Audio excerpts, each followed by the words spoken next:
The law of attraction versus the law of assumption. What's the difference?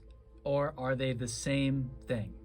The law of attraction and the law of assumption are different ways of looking at the same principle, which is that we are vibrational beings. And the things that we want exist on a certain frequency. So here, they're kind of different ways of approaching the same principle. The law of attraction says that which is likened to itself is drawn. You have a certain vibration within yourself that is a match to the same vibration of that which you want in a condition in your life. Much like a radio dial, you want to tune yourself to the frequency of the radio station of love or the radio station of health or happiness. Just like if you want to watch a certain show on TV, you would switch to the channel. The key difference that people speak of between these with the law of assumption is the idea with the law of assumption is you are assuming it to be so. You are assuming the state of consciousness, the version of yourself that would be living, that would be the version of yourself that would be in that reality. And that the technique of the law of assumption is assuming that state. Now, I'm going to give a bit of a different perspective because I've been looking at what different creators are saying on this. And people say that the difference between the law of attraction and assumption is that that the law of attraction says you should feel good, be in a state of alignment and good feeling in order to manifest, and that the law of assumption says that you don't need to do that. You only need to believe that it's already true. Well, that's not true. The law of assumption is about assuming the feeling state because the feeling is the secret. The feeling is the key of the law of assumption. As you're doing the visualization, the feeling state is one of the submodalities of sensation. So in advanced visualizations, you're engaging every single one of the senses. And this is a process of stepping into being the version of yourself. And that includes the feeling state, because the feeling is the faith. The feeling is the element of the water in the emotion, in the subconscious impression. It's like watering it with your faith. So it's actually both ways of looking at coming into alignment. With the law of attraction, in the Abraham teachings, talk about the 5 steps. Ask when you see something that you want. You ask for it. And you send out a signal.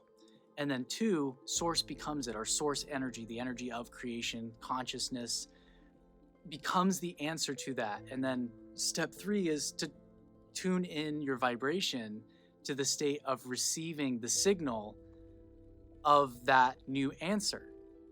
So, and this is called ask and it is given, right? So when you ask, the vibrational equivalent is already given. It's already created. It's the same thing. It's saying that it's already done and already exists in the field or in source or in state of consciousness. So in the law of assumption says, assume it as if it's already done. That's the same thing as saying ask and it is given. And these both involve the technology of prayer. Whether you're looking at it the angle of law of assumption or law of attraction, the distinction between the two starts to break down as the same thing. Because in the technology of prayer, what keeps a lot of people stuck, if you've ever heard the phrase, hoping is for beggars, it points to this. And it's the idea that if you're just hoping, if you're just asking, if you're just wishing for something, as though something outside of you is going to give it to you, you're in a state of like begging for it. You're in a state of staying in the asking. You're in staying in the question of it. The next step in both modalities is to line up with it and is to have faith, is to assume that it's already happening. So from that perspective, this is actually the same thing, and it all comes back to the law of vibration. Ancient teaching, as within, so without, as above, so below.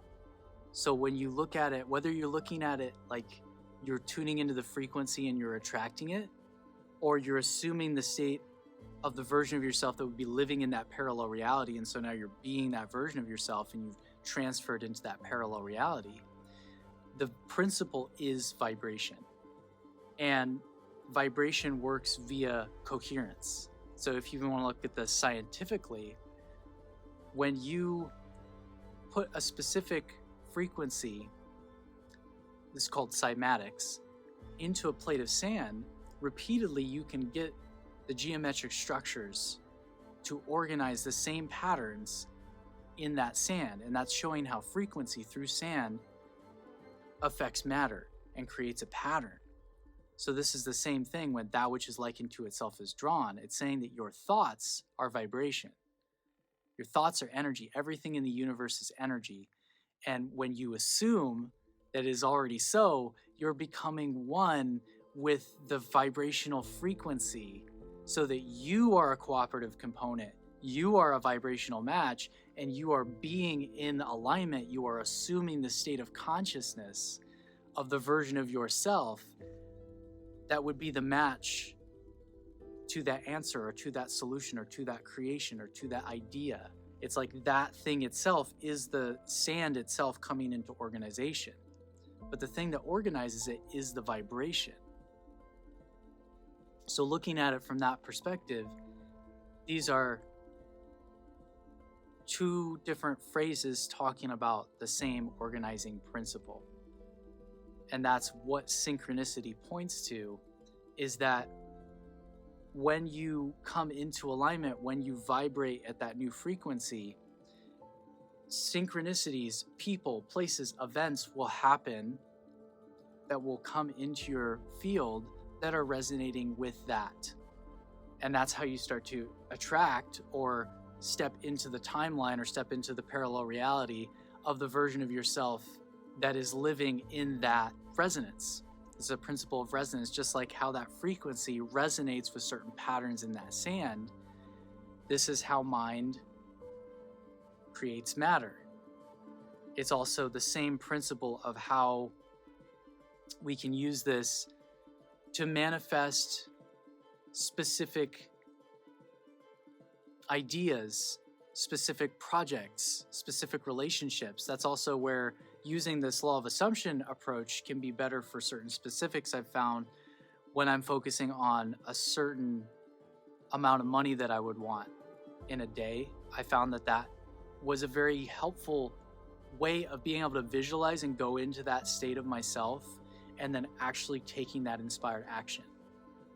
So I think that's another thing that can happen with people who its law of attraction isn't working, is because you're in the self-sabotage of not stepping into and leaning into embodying and being as if and acting as if you were that version of yourself.